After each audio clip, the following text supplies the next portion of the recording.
You are watching programming from the East-West Center in Washington, D.C.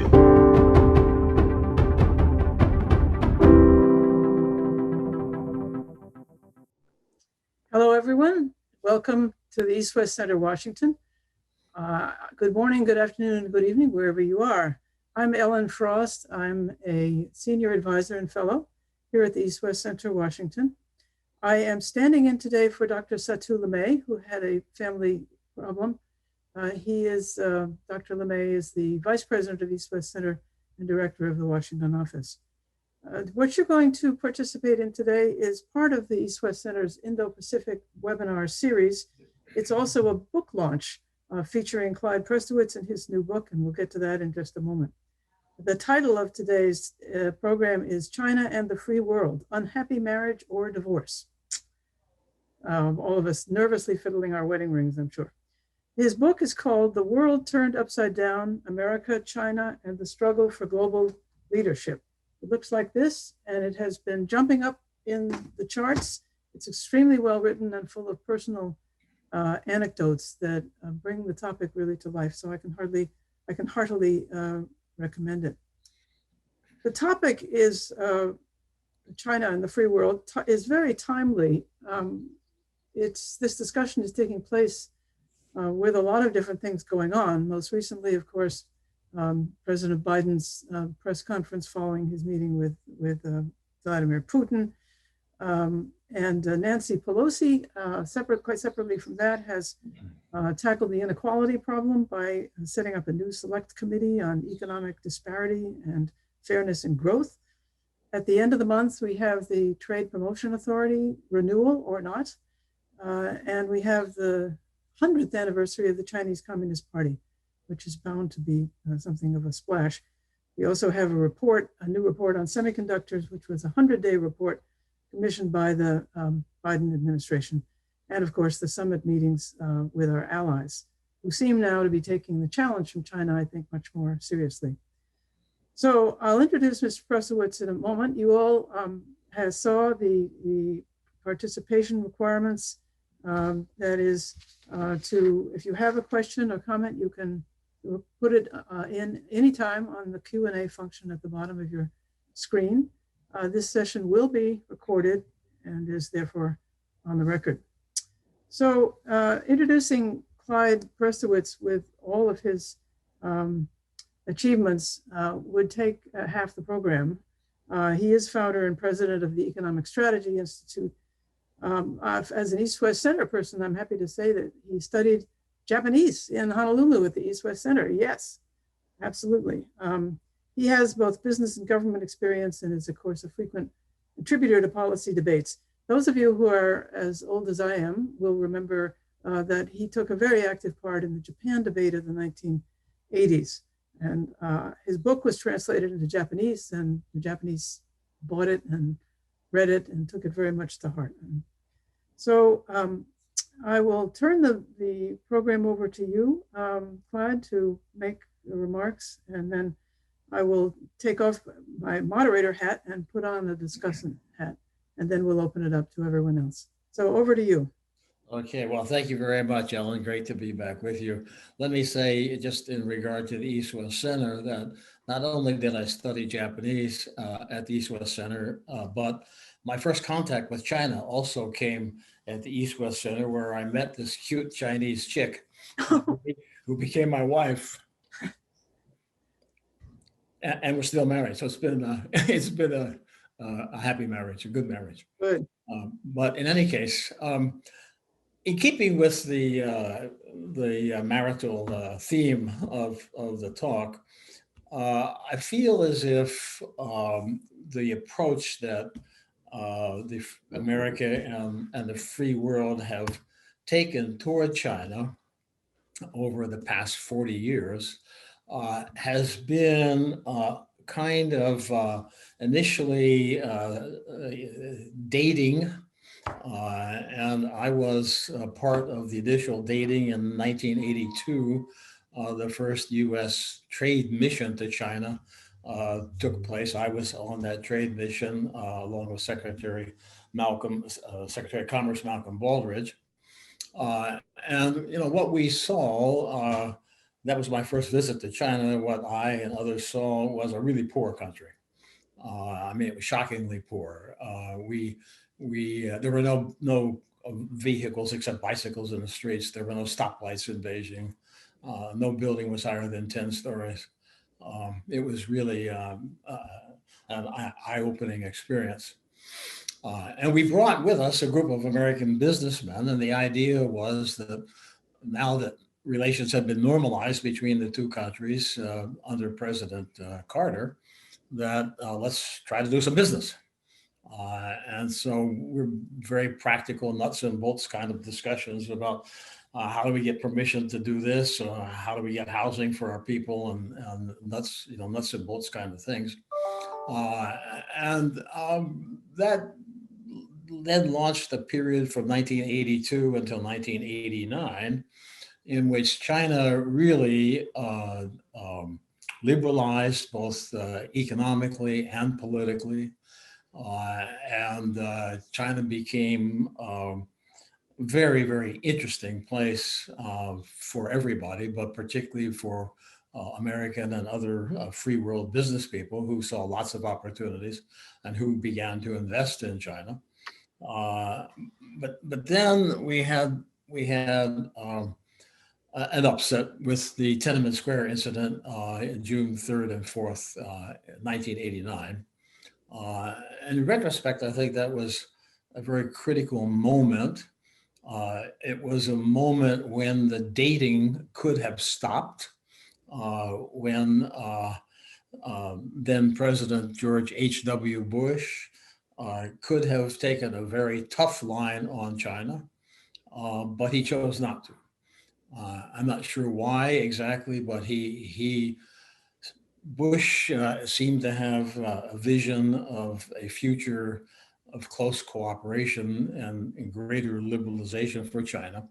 And so in any case, he sent Brett Scowcroft, his national security advisor, to Beijing with the message that I, George H.W. Bush, will keep the boats from rocking, despite the fact that you've just shot 700 to several thousand of your young people. And moreover, Scowcroft assured Deng Xiaoping that his best friend in the world at that moment was George H.W. Bush. And that did keep the boats from rocking. And it also set the stage then for a resumption of dating. And I would even say not just dating, but pretty heavy dating. So people like Bob Galvin, the chairman of Motorola, decided to go to Beijing personally and to negotiate with Chinese leader Deng Xiaoping to establish Motorola China as a wholly owned Motorola entity in China, which up until that time, Chinese had required joint ventures, but Galvin managed, because Deng was in a weak position in the wake of Tiananmen Square, Galvin managed to get a wholly owned subsidiary in China. And so a rush of other business leaders like Hank Paulson and many business leaders into China to begin trying to get into and take advantage of this market. And a shift in attitude in the United States, particularly in the wake of the collapse of the Soviet Union. At the end of 1991, the Soviet Union disappeared. And there was a huge sigh of relief around the world, but particularly in America, that the Cold War was over. Frank Fukuyama famously wrote a book called The End of History. Not only was the Cold War over, but history was over. We were at the last stage of human political development, and the future was going to be, Frank forecast, free market economics and democratic politics. And there was a shift in American thinking that was clearly signaled by Bill Clinton when he became president.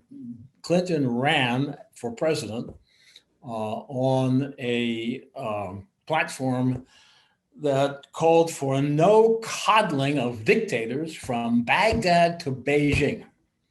And so it sounded like he was going to be tough on China. But as soon as he became president, he began using words like positive engagement. And his trade negotiators began trying to negotiate more and more opening of the Chinese market and encouraging more and more US corporate investment into China. China's growth sped ahead dramatically, and US engagement with China sped ahead dramatically to the point that in the late 1990s, the idea of bringing China into the World Trade Organization came to the fore. It came to the fore for a couple of reasons, but one particularly was that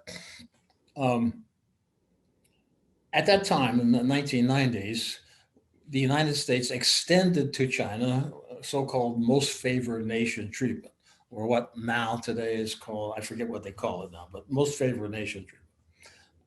And normal trade relations, that's what it's called. NTR. Yeah. And what that meant was that we extended to China then the same terms that we extended to the EU, to Japan, and all of other trading partners. But with the case of China, because it was not a member of the World Trade Organization and because of its history in the past as a communist country, that grant of most favored nation treatment had to be renewed annually. And so every year it was a vote in the Congress. And every year it became a battleground, and a lot of corporations wanted to get past that battleground. And so the way to do that was to bring China into the WTO. And the way that the administration, both the Clinton administration and then the incoming George W. Bush administration, the way they sold that to the Congress was to tell the Congress that by bringing China into the WTO, the U.S. would dramatically reduce its trade deficit with China, which at that time, 2001, was about $800 billion annually. And I'm sorry, about $100 billion annually. And the argument was that China had high tariffs, and by coming into the WTO, it was going to have to reduce its tariffs, and that the US had low tariffs already. And so the US was really not going to make any concessions. The concessions would all be on the Chinese side. That would open the Chinese market, and US exports would flood into the Chinese market. So US Trade Rep Charlene Barshevsky told the Congress, we'd cut our trade deficit with China at least in half. So in 2001, China became a member of the WTO, and its economy continued to grow rapidly. Foreign investment continued to rush into China. But a couple of things had happened along the way. One was that in 1997, China built what's known as the Great Firewall, which, as you all know, is the way that China divides its internet from the World Wide Web. At the time that they did that, Bill Clinton laughed at it. He made the statement, ha, ha, ha. He'd like to see the Chinese try to control the internet. It'd be like trying to nail Jell-O to a wall. The Chinese managed to nail a lot of Jell-O to the wall. And they separated their internet from the World Wide Web. Now, today we talk about decoupling. And when we discuss decoupling today, typically it's in terms of American decoupling or free world decoupling from China. But it's important, I think it's very important to understand that the first decoupling was China's decoupling from the World Wide Web. And not only did it decouple, but China excluded companies like Amazon, Google, Facebook from the Chinese market. And so the great Chinese high-tech companies like Alibaba today are copies of the US corporations that were barred from getting into the Chinese market. Proceeding then through the next decade, say until Xi Jinping became chairman of the Chinese Communist Party in 2012, there were other signals. In 2005, China published its annual 5-year economic plan, and in it began to specify particular industries like semiconductors, for example, in which it aimed to achieve rapid advance and to achieve equality with the US and other free world producers. And then, of course, Xi Jinping became chairman and president of China 2012, and the tone began to change substantially. It began to, even at that time in 2012, the tone of the Chinese Communist Party began to become less open, more ideological, more focused on party discipline, party control. And then in 2015, China announced its next 5-year plan. It was called Made in China 2025. And it identified a wide range of high-tech industries, artificial intelligence, semiconductors, robots, biotech, all of these to be made in China by 2025. Again, a declaration of decoupling, but not recognized as such by the free world, free market countries. And it wasn't until 2018 that a new idea was introduced into the discussion from a very unlikely source. The Economist magazine, as you know, was founded back in the 1840s by Richard Cobden, a British champion of free trade. And the Economist magazine has been the high priest of free trade and globalization for 100 and almost 200 years now. And yet, in March 1, 2018, the cover story of the Economist magazine declared that the West had made the wrong bet on China. Shocking. Not just the statement was shocking, but even more shocking because of the source. Because the source of the statement had been a big promoter of the meshing and the marriage of China and the West. So what had really happened was there'd been a period of dating, and then maybe a period of heavy petting, and then a period of kind of living together. But then 2018, it became much more apparent that things were not working out as had been foreseen from the free world side.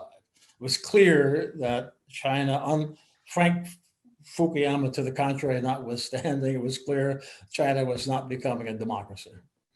It was also clear that China was not becoming a market capitalist economy as, let's say, in the framework of what we had expected. We had expected that it was going to get rid of state-owned enterprises. It didn't. It rebuilt the state-owned enterprises. Today, they account for about 1/3 of the Chinese GDP and play a big role, not just in the economy, but in China's foreign policy and so forth. And so we have, and then of course, President Trump came into office and changed US thinking and policy towards China very dramatically. And people often ask me what I thought of Trump's policies, and I say, look, Trump managed to say everything the wrong way. He managed to voice his policies in the most objectionable possible way. But everything that he said wasn't wrong. And much of what he said about China was correct. And now, interestingly, President Biden is pretty much confirming that. Biden hasn't changed the Trump policy. He's changed the tone. And he has embraced allies, which, of course, Trump didn't have any use for. But in terms of how this administration, the Biden administration, sees China, sees where China is going, sees the relationship between China and the free world, it's very similar to the Trump viewpoint. And so I think it raises a couple of really difficult questions. One of the issues that arises is the question of decoupling.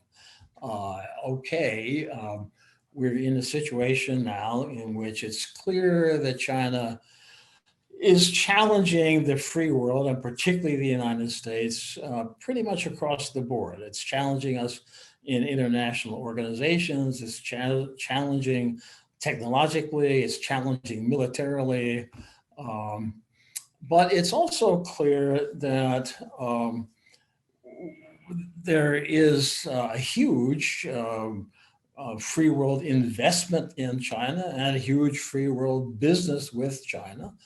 And the thought of halting all that because of ideological differences and the challenges that I mentioned is daunting. I think all the free world leaders are wrestling with how do they square upholding free world values while at the same time not being forced into economic measures that could be very costly. And in that context, I think that the particular structure and role of American multinational corporations is extremely important. We talk about companies like Apple, for example. We call them American companies. And indeed, Apple is chartered in the United States. I believe it's incorporated in Delaware. I'm not sure, but probably Delaware, which is where most companies incorporate. But if you, and in Washington, a company like Apple is extremely powerful. It has legions of lawyers and lobbyists. It spends millions of dollars on lobbying and various efforts to influence government policy. The CEO, Tim Cook of Apple, has instant entree to the White House, to the Congress, to any center of power in Washington, D.C. He's a major player in Washington, D.C., but not in Beijing. In Beijing, he has no stroke. He's on his knees, just like any other peasant. A good example of that is if you take an incident in 2015 when when the FBI was trying to solve a serious case and it needed to open an Apple iPhone to get data in order to solve the case. It asks Apple's cooperation to open the phone, and Apple absolutely refused. No way was it going to open the phone. The case went to court. As it turned out, the FBI was able to find an independent expert to open the phone, and the court case was eventually abandoned. But Apple never cooperated with the FBI on that case. Now, fast forward to 2019, and students are demonstrating in Hong Kong for freedom. There's an app in the Apple App Store called Hong Kong Map Live. If you have that app, you can look at Hong Kong in real time. You can look at the map of Hong Kong in real time. And so what the kids were doing was they were using that app and they could see where the cops were, and then they would go where the cops weren't to demonstrate. Well, that really made Beijing mad. They did not like that app. And People's Daily began to inveigh bitterly against Apple's having that app. And within 2 days, Apple removed that app from the App Store, and it's no longer available in Hong Kong. So the kids now get arrested by the cops. So what does that tell us? Well, it tells us that Tim Cook is really ready to react to Xi Jinping, but he doesn't really care that much about what a US president might say. And I say Tim Cook, I'm just using him as an example. US CEOs are more responsive to Beijing than they are to Washington.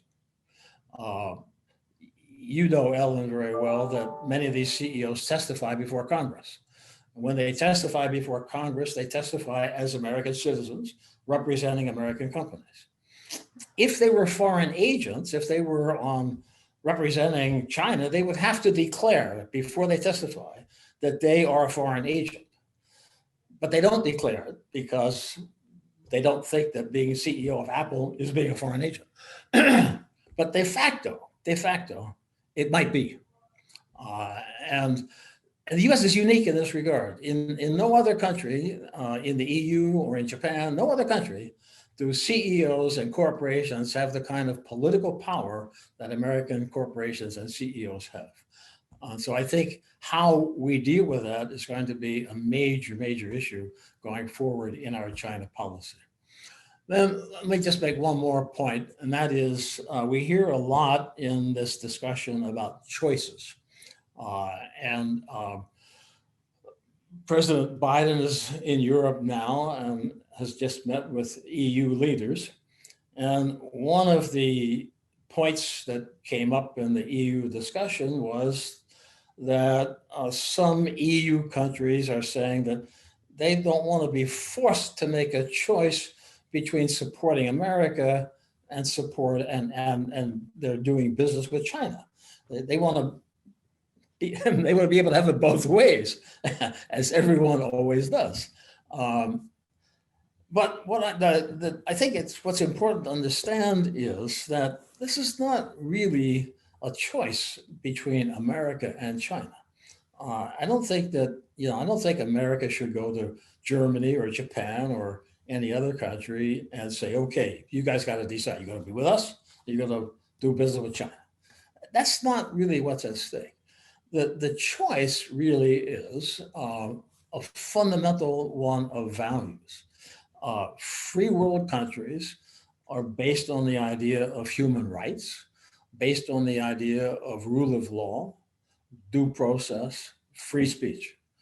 If you're a free world country, you made that choice. You chose those values if you're a free world country. China opposes those. In document number 9 of the Party Congress of 2013 on the ideological sphere, it clearly says that the Chinese Communist Party is opposed to any idea of universal human values. It's opposed to constitutional Western democracy. It's opposed to free speech. It's opposed to rule of law. So, if you're a free world country, you've already made your choice. And the question is not choosing America or choosing China. The question is, how do you stick with your choice and not compromise your own values and deal with China? And I think that is going to be a trying question for the free world countries that are heavily involved in the Chinese economy.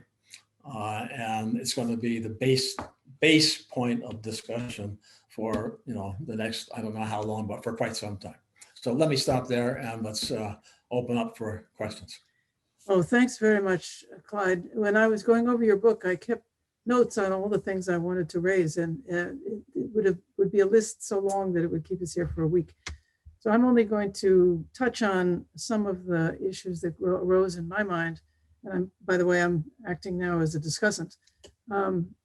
The first is, and all of these I could put in the way of questions, but let me just run through them as assertions. I think we greatly underestimate the role of allies.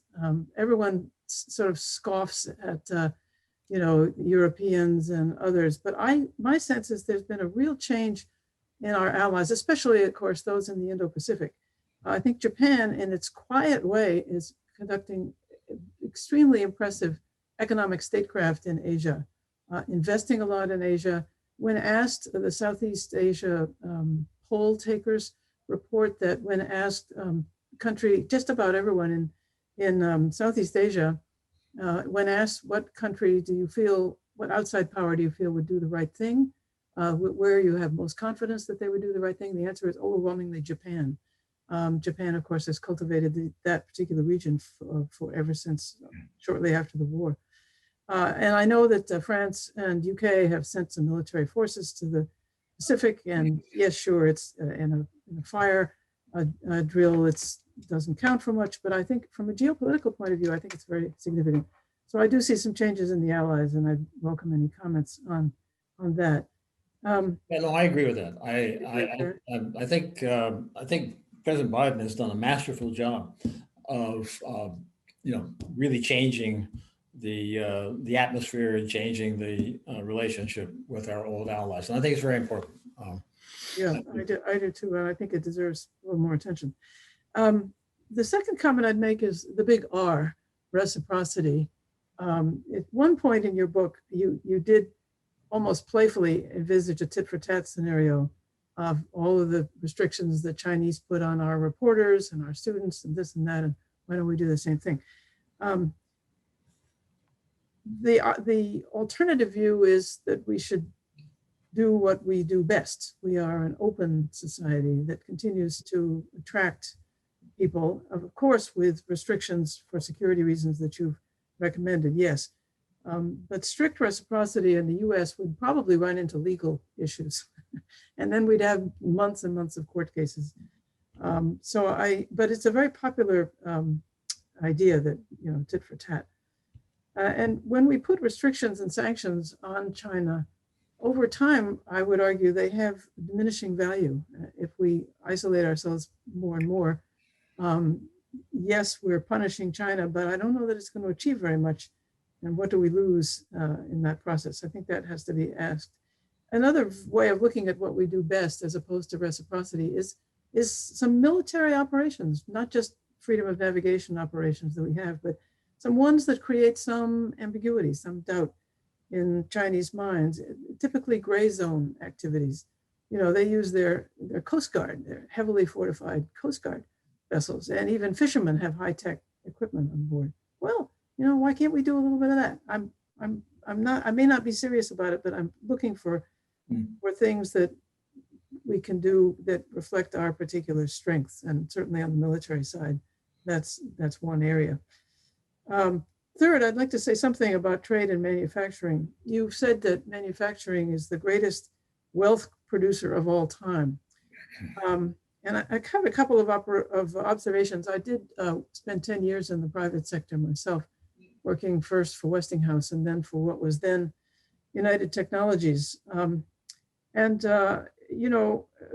Especially in the high-tech area, you have services exports tied up with manufacturing exports, and the services are not just a weakness in the U.S. economy. It's not just hair cutting and surgery and things that have no economies of scale. There are, when you drop an F-16 into another country, you don't just walk away. So I wonder if you stress manufacturing a lot. I wonder if you give enough attention to services, especially since tons and tons of wealth is created by these service companies, one of whom you just mentioned. And then the question becomes, well, how can we distribute the wealth? And I liked very much when you said that a country can never be truly safe until it achieves some degree of roughly even distribution, something to that effect. And that's very much on my mind. And I can't quite make up my mind when I read your book as to whether what you're recommending can help inequality or not. Also on the trade and manufacturing side, I worked, as you know, for Mickey Cantor during the Clinton administration. He went to Seattle in 1993 or 4 and made a big speech about how Clinton's policy promotes exports. Export workers are paid higher than the average in manufacturing, and this is all export. And finally, someone raised their hand and said, "Excuse me, Mr. Cantor, this is the port of Seattle. We have stevedores and truckers and insurance agents and warehouse. I mean, a huge industry, retail, all kinds of things tied up with ports. The problem politically, as you know, is that the jobs actually or allegedly lost to import competition are much more visible than the jobs gained from imports. It's proven very hard to measure that. And that leads me to trade adjustment assistance, which you didn't really talk much about adjustment policies.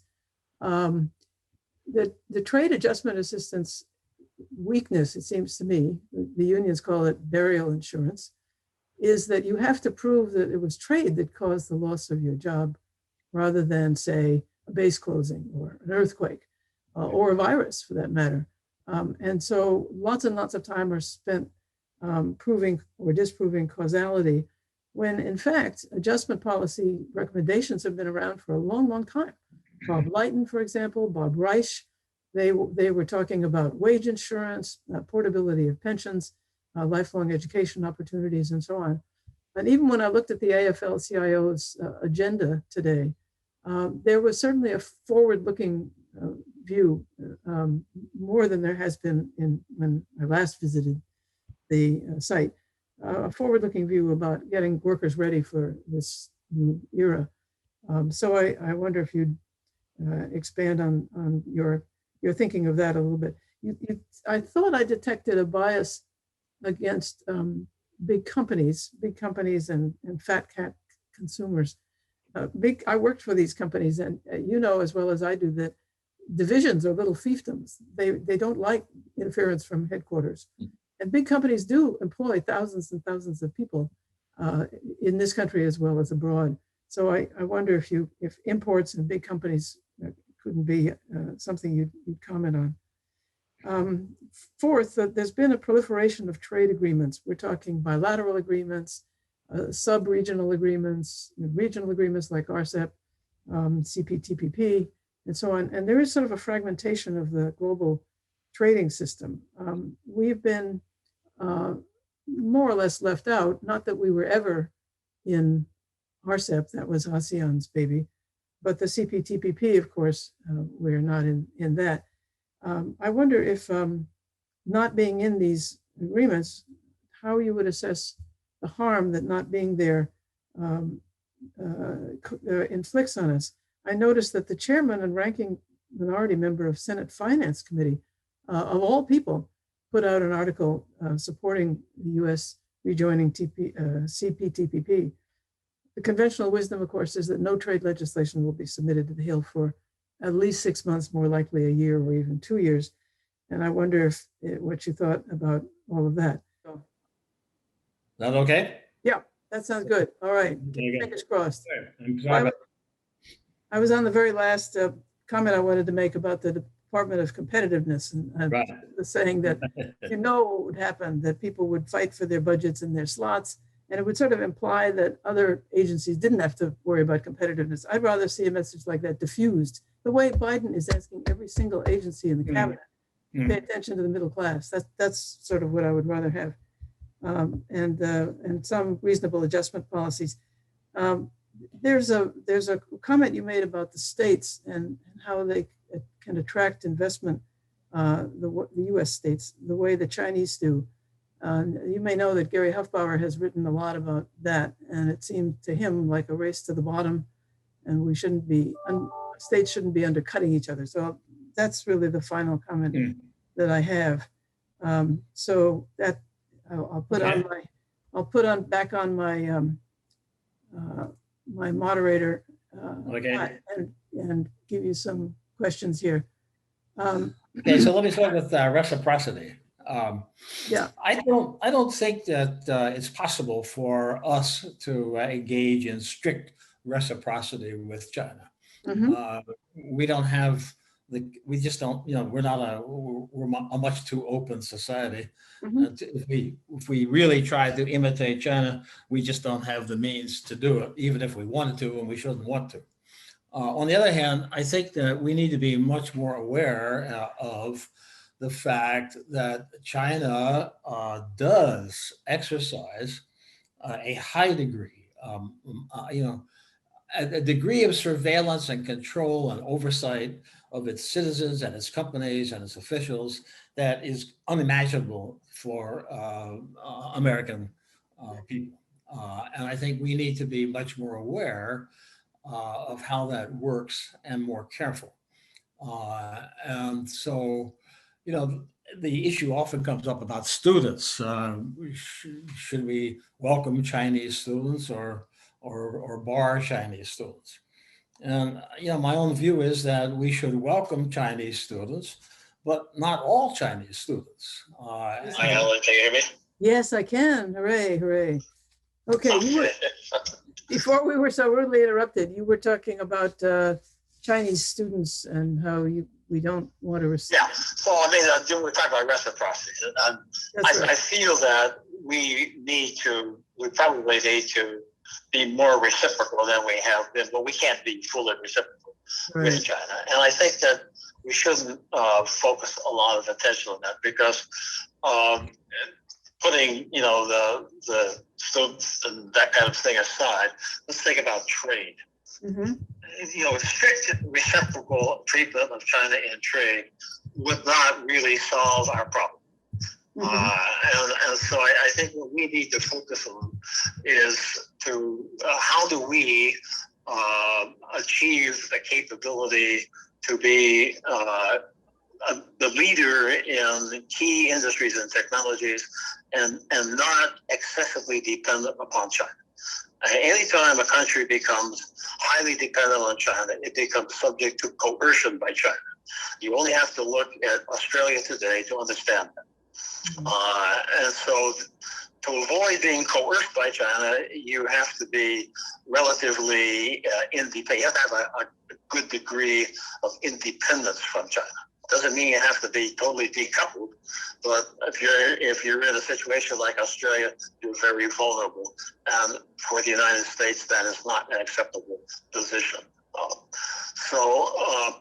Then you asked about manufacturing and kind of wealth creation and trade. And what I would say is this. If you think about the segments of the economy, so you have the primary segment, the farming and mining and that kind of thing. And then you have a manufacturing sector, and you have a wide range of services sectors. So a characteristic of the primary sector is that typically they do not have economies of scale. If you're a farmer, typically you begin to farm the best land first. And then if you expand your farm, the land you're using for expansion is probably not as good as what you used before. So your yield begins, the bigger you get, actually the higher your cost per product goes. And the same is true of mining and other primary industries. Services likewise. Most services do not have economies of scale. Accounting and things like that do not have economies of scale. Writing software, no economies of scale. The industry, the sector that has economies of scale is manufacturing. The more you make of something, the lower the price per unit. Typically, not always, but and that economies of scale does two things for you. It gives you huge productivity gains, and it gives you the ability to raise wealth levels across a broad range of your population. And it doesn't mean that you don't want. Obviously, you have to have doctors and nurses and teachers and so forth. You want those. But why is it that I had my hair cut yesterday? Why is it that my barber gets paid $20 for a haircut, but if I'm in Manila, it's like $2 for a haircut? They do the same job, takes the same amount of time. And the difference is because the American barber is living in a society that has high productivity, and the Manila barber is not. And that high productivity comes more from manufacturing than it does from other parts of the economy. And I would say that, in terms of exports and imports, you made the point about imports into the port of Seattle, that it employs port workers and stevedores and so forth, and that's true. But exports from the port of Seattle also employ stevedores and port workers. And ideally, countries engaging in trade would over, let's say, the medium to long term, would have balanced trade. But what has happened is that over the last 40, 50 years, certain countries, typically Anglo countries, the UK, US, Canada, Australia, have chronic trade deficits, and certain other countries, Germany, Switzerland, Sweden, Japan, South Korea, Taiwan, China, have chronic huge trade surpluses. That is not anticipated and not predicted in economic theory, and it's not considered to be a good thing for the global economy over any long period of time by economic theory. And so what has been happening is that the U.S. has become the buyer of last resort, and because the U.S. is a huge economy, because the dollar is the world's major currency, and because the U.S. Investment in the U.S. is pretty safe, the rest of the world has been essentially exporting to us and then lending us money to enable us to buy their exports. And it's kind of a Ponzi scheme. Eventually, it will have to stop. And it would be better if it stopped kind of gradually and under control than if it blew up.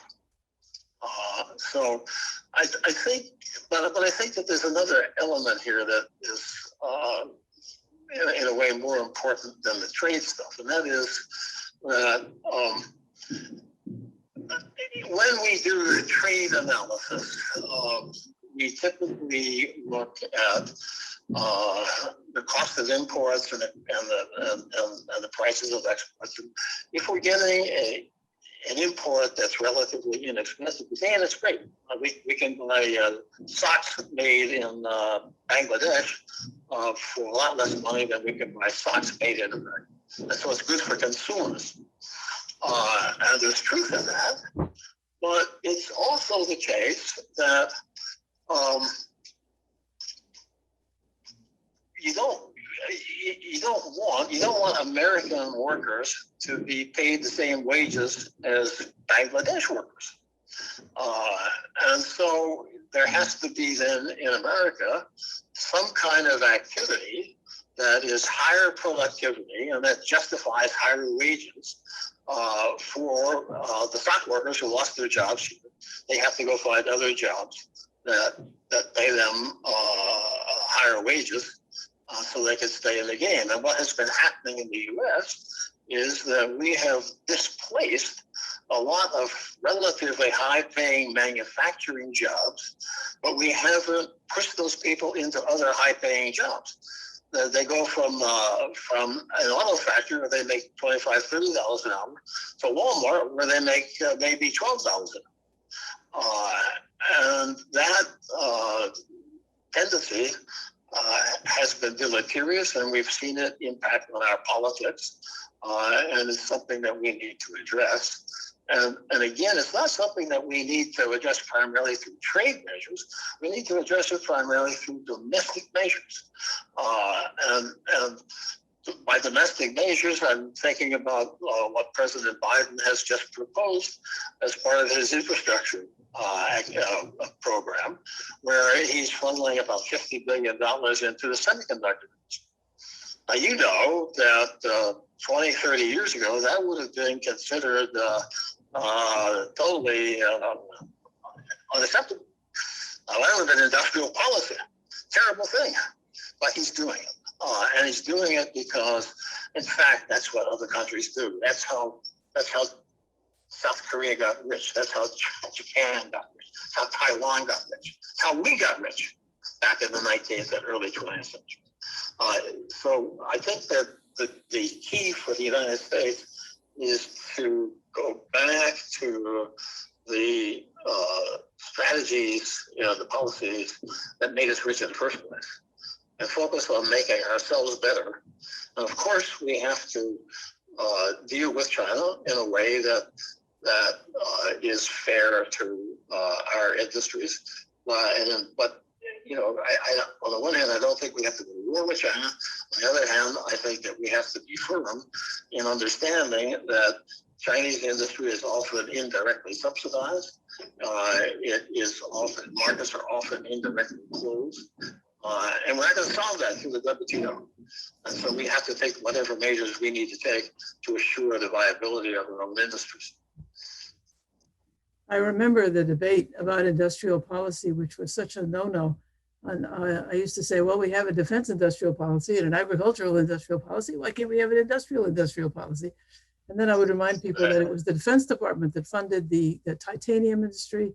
It funded the invention of the integrated circuit, if I believe, and there are many, many other answers. I want to get now to questions and comments from people who have tuned in. And again, we all apologize for the technical difficulties we had, but we still have a good half hour, so I think we can get started.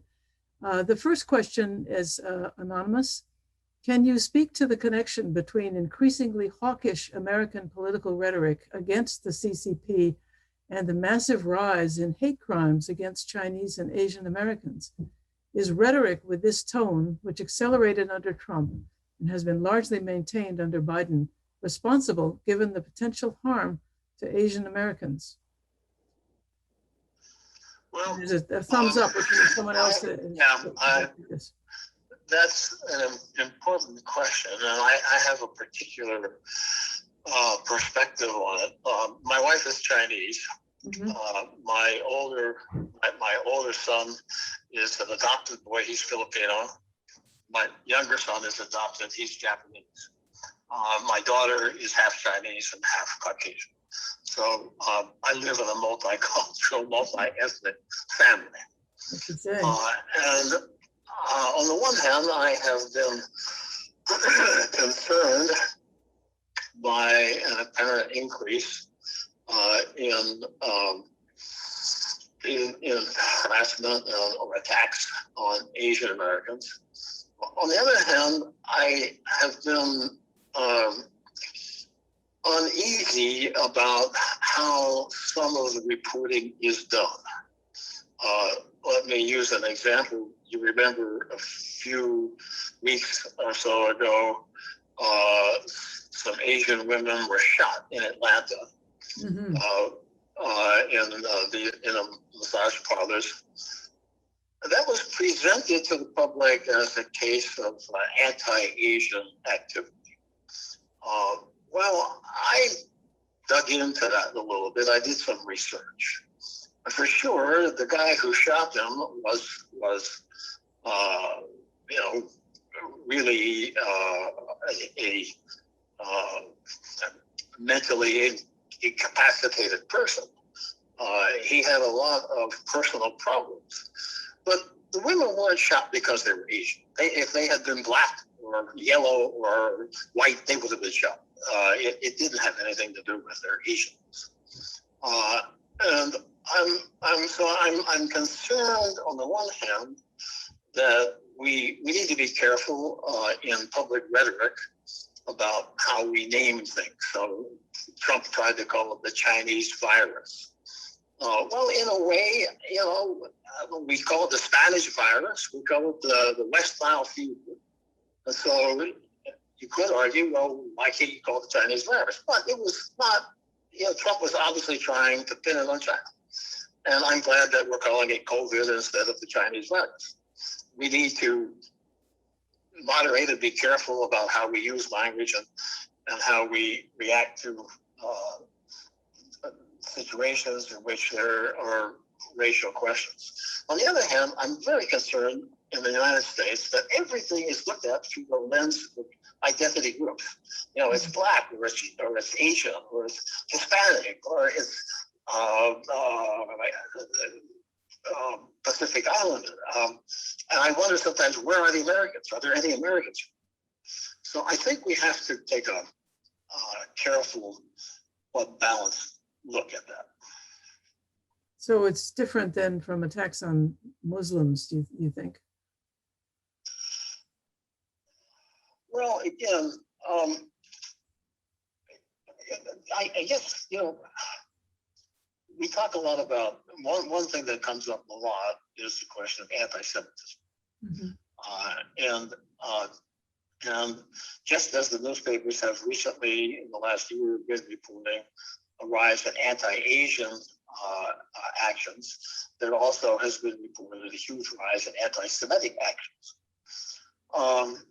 And yet, if you look at the U.S. government, you look at U.S. society, you look at the position of Jewish people in American society, they're at the top. And so it's, I mean, clearly we don't want to have anti-Semitism.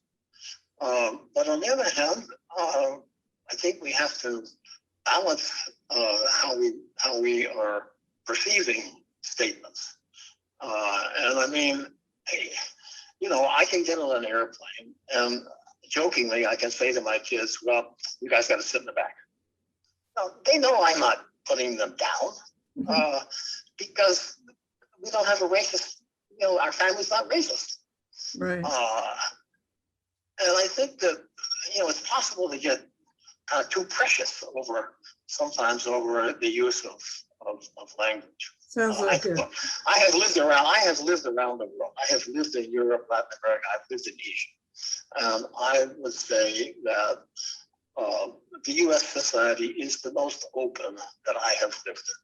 If you want to see racism, real racism, go to some other countries. I won't name any, but you know very well that the United States is not the only place where racism exists. Yeah, that's correct. This is an open society. People come here from all over the world and they do well. Yes, are we doing that? Do we have racial problems? Yes, we do. But is this a society where people can succeed coming from nowhere and coming here? Yes, it is. It's an open That's right. We just have to be careful with words and categorization. Let me move on to a question from Louis Fermansky, which also has a card. How would you characterize China's attitude toward the WTO? I think that China's attitude toward the WTO is that it is a useful tool for China. So it's a useful tool for China because it enables China to achieve access into foreign markets. And it doesn't really interfere with China's control of its own domestic market. That is to say that because of the way that the Chinese legal system works and because of the way that political power works in China, things can be controlled in China informally. So, for example, when you may recall a few years ago, a radar tower was built in South Korea that the Chinese were objecting to. That tower was built on land owned by the company Lotte. And Lotte had a lot of stores in China. And Chinese really objected to that tower, that radar tower being built because they felt it could look into China, and it can. And so they retaliated in a variety of ways, but one thing the Chinese government did was to retaliate against Lotte. And how did they do that? Well, somehow they spread the word that it would not be a good idea for Chinese customers to buy anything from Lotte. And so, like, instantly, overnight, sales by Lotte in China just stopped. Yeah. There was no law passed. There was no order given that anybody was aware of. It just stopped. And so you have to constantly keep in mind that the Chinese Communist Party has the ability to discipline behavior of its customers and its citizens in a way that no other country can. Yep. And so this makes the WTO very useful for China. The WTO does not impede China in any way in carrying out its own domestic industrial policies, in limiting market access in markets to which it wants to limit access. And at the same time, it needs Chinese access into foreign markets. So we have filed cases against China and won in the dispute settlement system. Right now, the WTO is out of date and its dispute settlement function has been disabled temporarily. But the dispute settlement never worked. It has never worked. Mm-hmm. From the beginning, the dispute settlement in the WTO didn't really solve major disputes. Mm-hmm. Mm-hmm. Isabel Ayala of East West Center has a comment. Isabel, would you go ahead? You're muted. Yeah, that's just on the end of the Zoom saying that it was going to be answered live. Oh, okay. Sorry. All right. The next question is anonymous, but also got some thumbs up. In fact, all of these questions seem to have thumbs up, which means that someone else has a similar comment. How do you see the possibility of China becoming the hegemonic economic power dominating the US in the upcoming years? Well, I think that's what China would like to do. I think that China poses a formidable challenge to the U.S., but not just the U.S., to the whole free world. China is using market forces, but it is not entirely subject to market forces. I guess one way to think about this is that if you are the CEO of an American or let's say a British or a German company, you're thinking a lot about you have to make a profit for your company. Obviously, the more profit you can make for your company, the better off your company and you will be. And in trying to make a profit for your company, you maybe don't think a lot about what's good for your country. You may be a big multinational company. You're headquartered maybe in America or Germany, but you're really a multinational company. And your loyalty is not necessarily to a particular country. It's to your company and to the workers in your company and your customers around the world. And your major objective is to make money.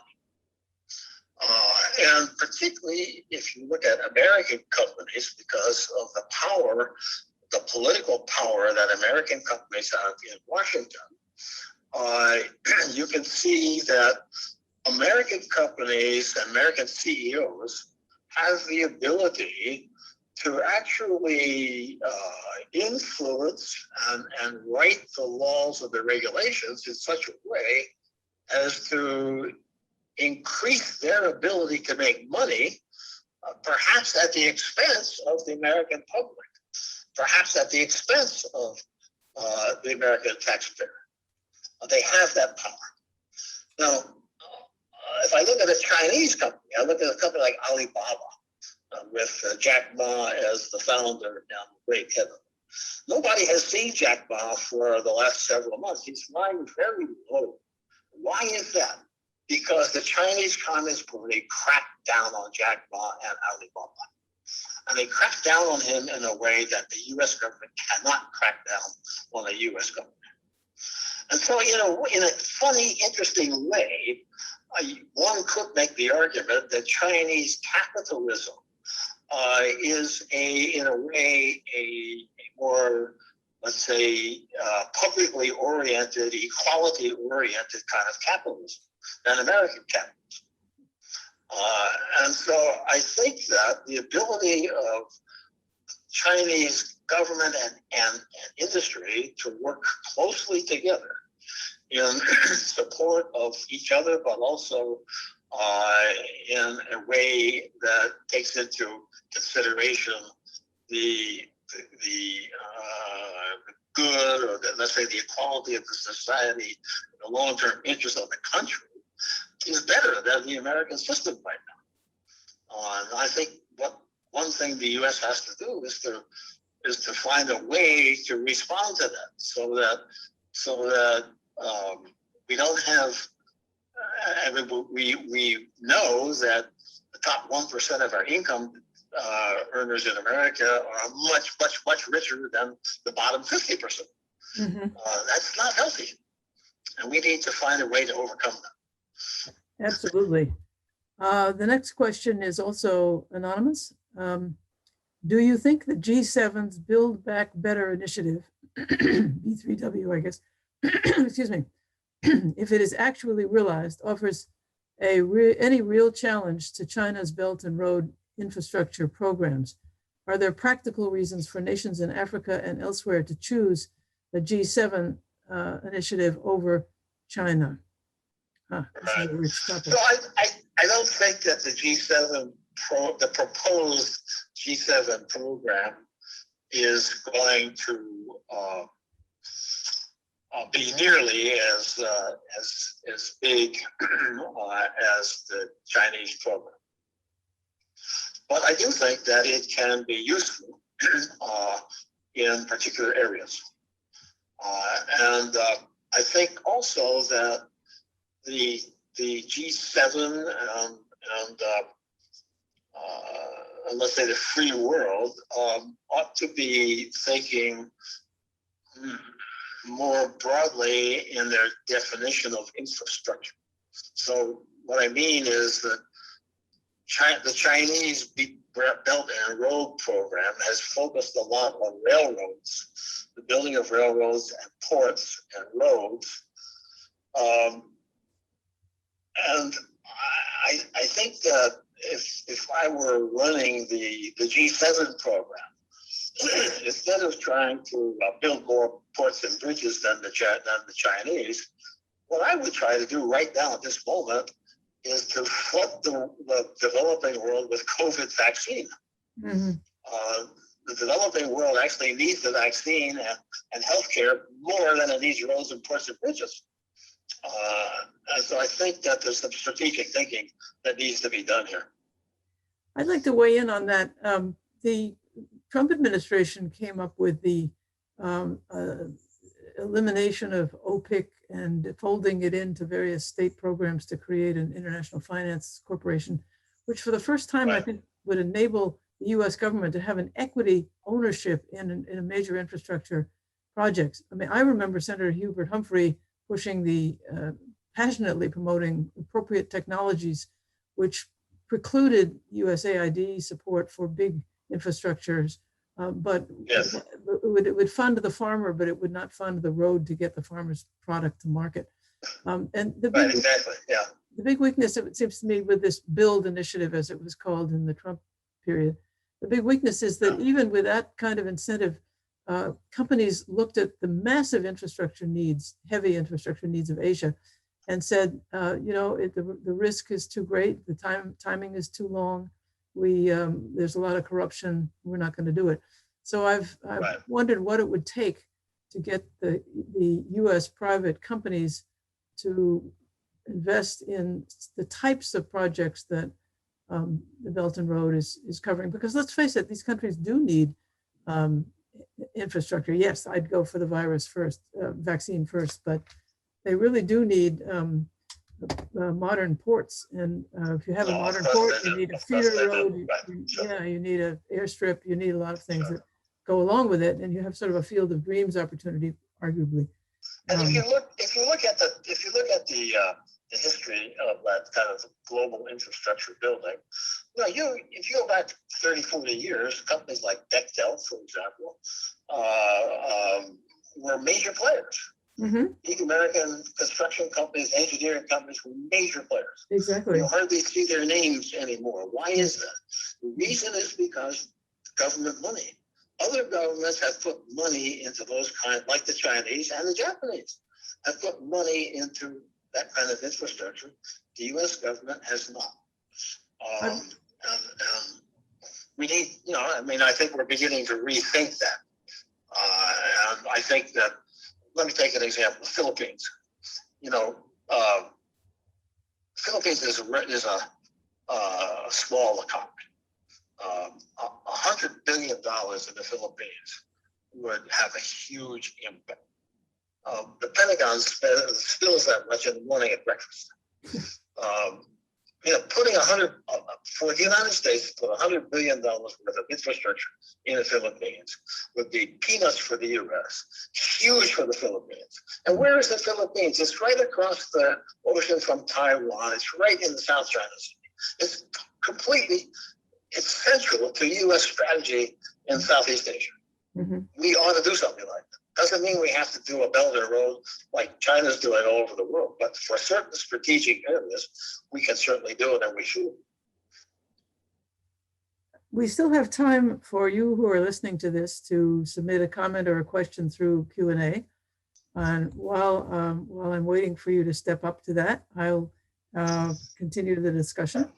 Clyde, your book talks a lot about values, and I was glad to see that because it's a very important basis for an alliance. And as you heard, if you heard President Biden today, he says that concern for human rights and democracy is in our DNA. He said something like that. I have been something of a heretic in saying that I want human rights and democracy, that phrase, I want it broken in two. I think universal human rights, despite what the Chinese say, it's different from democracy. And when you look at our democracy today, you really have to wonder why anybody would want to be like us, right? I mean, it's the money politics, the polarization, the filibuster. I mean, it goes on and on. And so I wondered whether if we stopped talking about democracy and healed ourselves at home, what that would mean. It might mean that we would, in the end, be more admired, but on the other hand, we would leave a lot of people who are trying to introduce democracy high and dry.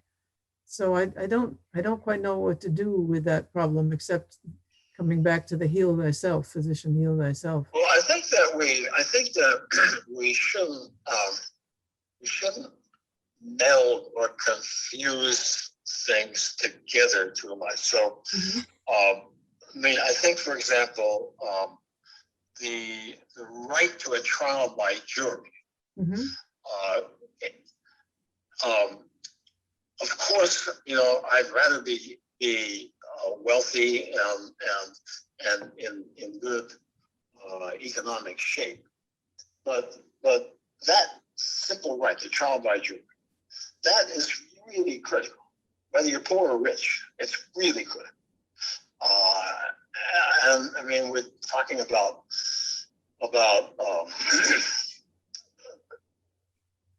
so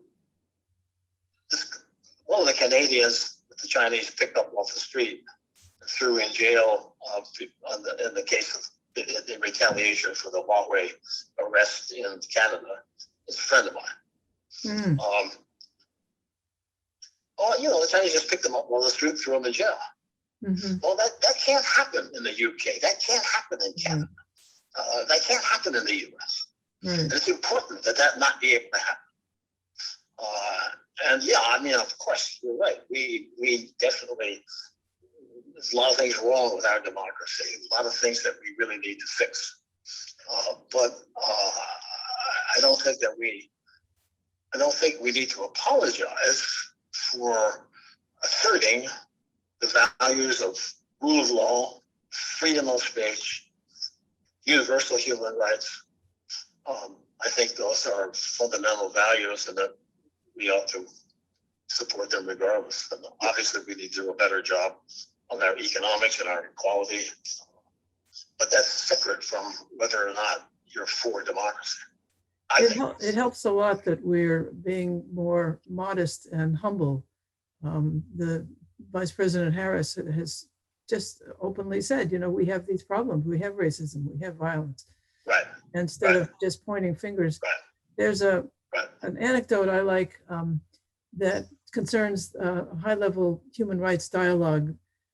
This was set up as one of the conditions Congress imposed when China joined the WTO, as I recall. So there's a high-level person in the State Department who would go to China and sort of point fingers and talk about their human rights issues. And one time the Chinese pointed back at them and said, we said, aha, your white policeman killed black people. We saw it on TV. Right. We saw it on Right. TV.